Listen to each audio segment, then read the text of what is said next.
അല്ല, അതിന് വളരെ അർത്ഥമുള്ളൊരു വാക്കാണ്. ഈ കൊല്ലം കണ്ടാൽ ഇല്ലം വേണ്ടെന്ന് പറയാനുണ്ടായിരുന്ന കാരണം, ഒരു കാലത്ത് അത്ര സുന്ദരമായിരുന്ന ഒരു പ്രദേശമായിരുന്നു കൊല്ലം. ഈ സംസ്ഥാന രൂപീകരണത്തിന് ശേഷം ഇരു മുന്നണികളും വല്ലാതെ അവഗണിച്ചു കൊല്ലത്തെ.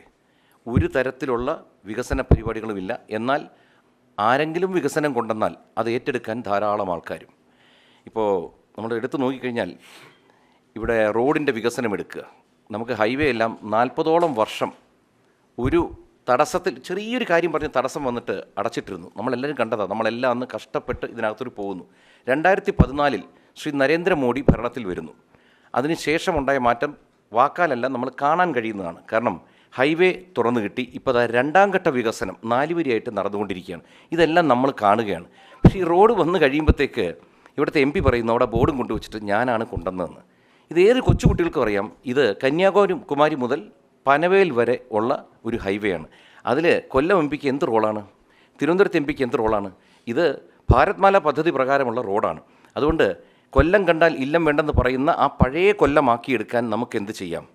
കാരണം നരേന്ദ്രമോദി സർക്കാരാണ് ഭരണത്തിൽ വരാൻ പോകുന്നതെന്ന് എല്ലാവർക്കും അറിയാം. തർക്കം ഇത്രേ ഉള്ളൂ, 400 സീറ്റാണോ 400-ൽ കൂടുതലാണോ? ഇതിൽ മാത്രമേ തർക്കമുള്ളൂ. അപ്പോൾ നമ്മൾ ആലോചിക്കേണ്ട ഇത്രേ ഉള്ളൂ. കൊല്ലത്തെ പ്രിയ സഹോദരങ്ങളോട് ഒരു വിനയപൂർവ്വമുള്ളൊരു അപേക്ഷ എന്തെന്ന് വെച്ച് കഴിഞ്ഞാൽ, ഒരു കാര്യത്തിൽ ഉറപ്പുണ്ട്, ശ്രീ നരേന്ദ്രമോദിയാണ് ഭരണത്തിൽ വരാൻ പോകുന്നത്. വികസനം മുഴുവൻ കൊണ്ടുവരുന്നതും നരേന്ദ്രമോദി സർക്കാരാണ്. ഇവിടെ എല്ലാവരും ത്രികോണ മത്സരം എന്നൊക്കെ പറയുന്നു. ആക്ച്വലി ത്രികോണ മത്സരമേ ഇല്ല. ഇവിടെ 2 മുന്നണികൾ തമ്മിലുള്ള മത്സരമാണ്. ഒരു മുന്നണിക്ക് ഇന്ത്യ മുന്നണി എന്ന് അവർ പേരിട്ടിരിക്കുന്നു. അത് എല്ലാ വർഷവും ഇലക്ഷന് മുമ്പ് കുറേ പേര് ഇങ്ങനെ കൈയും പൊക്കി പിടിച്ചൊരു മുന്നണി ഉണ്ടാക്കും. ആ മുന്നണി വരികയും ചെയ്യും, പൊട്ടിപ്പോവുകയും ചെയ്യും. പക്ഷേ ഈ ഇന്ത്യ മുന്നണി എന്ന് പറഞ്ഞ ആ മുന്നണിക്കകത്തെ 2 പാർട്ടികളാണ് RSPയും അപ്പുറത്തിരിക്കുന്ന മുകേഷ്ജിയുടെ പാർട്ടിയായ കമ്മ്യൂണിസ്റ്റ് പാർട്ടിയും. ഇവർ കേരളത്തിൽ ഒരു നാടകം കളിക്കുക. ഈ 2 പേരോടും ചോദിക്കൂ, മുകേഷിനോട് ചോദിക്കും, നിങ്ങൾക്ക് ആരാ പ്രധാനമന്ത്രിയായി വരേണ്ടത്? അദ്ദേഹം പറയും രാഹുൽ ഗാന്ധി. അപ്പുറത്ത് നമ്മൾ ശ്രീ പ്രേമേന്ദ്രൻജിയോട് ചോദിക്കൂ, ആരാണ് നിങ്ങൾക്ക് പ്രധാനമന്ത്രിയാവേണ്ടത്? അതും രാഹുൽ ഗാന്ധി. എടാ പിന്നെ നിങ്ങളെന്തിനാ മത്സരിക്കുന്നത്? നിങ്ങളവിടെ നിൽക്കുക, നിങ്ങൾ തമ്മിലൊരു ധാരണയാവും ആദ്യം. ഇപ്പുറത്ത് ഞങ്ങൾക്ക് ഒരു ഉറപ്പുണ്ട് ആരാണ് പ്രധാനമന്ത്രി ആവാൻ പോകുന്നത്.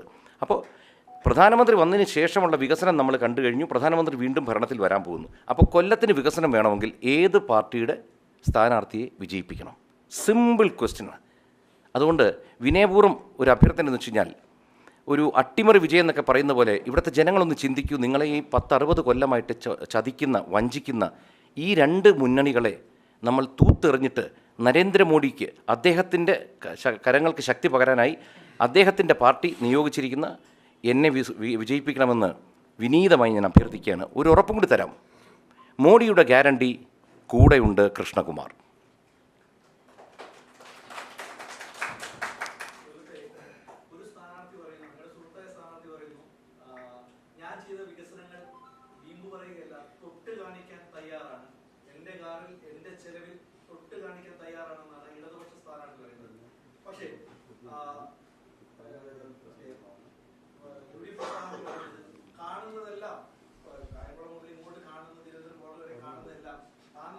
വികസനമാണെന്നാണ് ഈ 2 ആൾക്കാരും പറഞ്ഞത്. ഒരാൾ തൊട്ട് കാണിക്കുന്നു, ഒരാൾ ചൂണ്ടിക്കാണിക്കുന്നു. ഈ വികസനങ്ങൾ കൊല്ലത്ത് ഇപ്പം വന്നതാണെങ്കിൽ കണ്ടു എങ്ങനെ ഒരു വികസനങ്ങൾ, ഒരു ഇപ്പോൾ ഓലക്കടവ് പാലത്തിനെ കുറിച്ച് പറയുമ്പോൾ ഒരു വികസനമാണ്.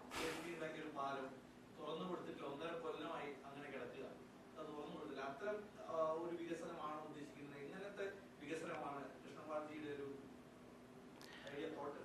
നമ്മളെപ്പോഴും കാണേണ്ടതെന്ന് വെച്ച് കഴിഞ്ഞാൽ, വരുന്ന തലമുറ, അതായത് ഇവിടുത്തെ യുവാക്കളെന്ന് പറയും. നമ്മളും ഒരു കാലത്ത് യുവാക്കളായിരുന്നു, വളരെയധികം സ്വപ്നങ്ങളുമായിട്ട് ജീവിച്ചത്. നമ്മുടെ സ്വപ്നങ്ങൾ ഒന്നും നടക്കാതെ പോയി. അപ്പോൾ ഈ വരുന്ന തലമുറയ്ക്ക് വേണ്ടി നമ്മൾ എന്ത് ചെയ്യും?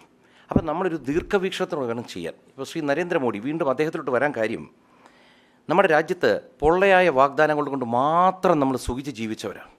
ആദ്യമായിട്ട് നമ്മൾ പലതും കാണുകയാണ്. ഇപ്പോൾ റോഡായിക്കോട്ടെ, റെയിൽവേ സ്റ്റേഷൻ. ഇപ്പോൾ കൊല്ലം റെയിൽവേ സ്റ്റേഷൻ എല്ലാവർക്കും അറിയാം, 388 കോടി രൂപ മുതൽ മുടക്കുള്ള ഒരു പുത്തൻ വികസിത റെയിൽവേ സ്റ്റേഷൻ വരാൻ പോവുക. അപ്പോഴും ഇവിടുത്തെ MP പറയുന്നുണ്ട് അദ്ദേഹത്തിൻ്റെ MP ഫണ്ടിൽ നിന്നാണ്. എല്ലാവർക്കും അറിയാം, ഒരു MPക്ക് ഒരു കൊല്ലത്തിൽ 5 കോടി രൂപയേ ഉള്ളൂ MP ഫണ്ട്. അപ്പോൾ ഈ 383 കോടി എവിടെ നിന്ന് ചിലവാക്കുന്നു? വളരെ സിമ്പിളായ കാര്യങ്ങളാണ്, അധികം നമ്മൾ ചിന്തിക്കൊന്നും വേണ്ട. ഇതുപോലെ ഏത് മേഖലയിലും നമുക്ക് വികസനം കൊണ്ടുവരണമെന്ന് പറയാൻ കാര്യം, എൻ്റെയൊക്കെ അച്ഛനമ്മ അവരെല്ലാം ഭൂമിയിൽ നിന്ന് കടന്നുപോയി, ഒന്നും അനുഭവിക്കാൻ പറ്റാതെ നരകം അനുഭവിച്ചിട്ടാണ് പോയത്. ഇപ്പം നമ്മൾ ഇവിടെ ദുരിതം അനുഭവിക്കുകയാണ് ഈ ഇടതുമുന്നണിയുടെ ഭരണത്തിൽ. അപ്പോൾ ഇതിൽ നിന്നൊരു മോചനം എങ്ങനെയാണ്? വളരെ സിമ്പിൾ. യുവാക്കൾക്ക് നല്ല തൊഴിലും നല്ല എല്ലാ അവസരങ്ങളും ഇവിടെ കൊടുക്കണം. ഇതെന്ത് പറ്റുന്നു? ഇവിടെ ഒന്നും കിട്ടാതെ ഇവിടെ നിന്ന് യുവാക്കൾ മുഴുവൻ കടന്നു പോകും നമ്മുടെ രാജ്യത്തുനിന്ന്. അപ്പോൾ അവരെ പിടിച്ചു നിർത്താൻ എന്തൊക്കെയാണ് അവരുടെ ആവശ്യം? യുവാക്കളുമായി നമ്മളൊരു ഇൻട്രാക്ഷൻ നടത്തണം. ഓരോ ഗ്രൂപ്പിനോട് ചോദിക്കുമ്പോഴാണ് നമ്മൾ അറിയുന്നത്. കാരണം നമ്മൾ അത് കടന്നു വന്നിരിക്കുന്നത് നമുക്ക് ചിലപ്പോൾ തലയിൽ വർക്ക് ചെയ്യില്ല. അപ്പോൾ അവരുമായി നമ്മൾ ഇടപഴകിയിട്ട് അവർക്ക് എന്തൊക്കെയാണ് ആവശ്യം. അതുകൊണ്ട് വരും തലമുറയ്ക്ക് നല്ലൊരു ഭാരതം, നല്ലൊരു കേരളം, നല്ലൊരു കൊല്ലം കൊടുക്കണം. അതുകൊണ്ട് ഞാൻ എപ്പോഴും പറയും, ഇവിടുത്തെ നമ്മുടെ സമ്മതിദായകരോട് എനിക്ക് ഒറ്റ വിനീതമായ അഭിപ്രായം, കൊല്ലം എനിക്ക് 5 കൊല്ലം തരണം.